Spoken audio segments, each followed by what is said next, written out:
lůžku a stůně. Lenka leží v lůžku a sen se jí zdá.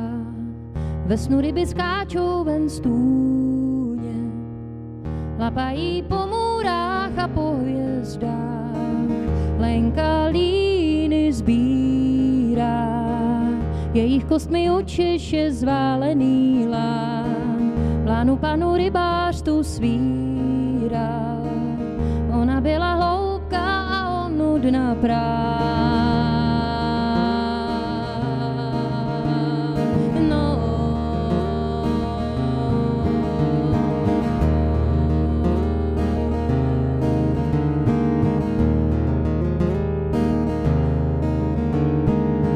Duby šumí na dlouhých hrázích.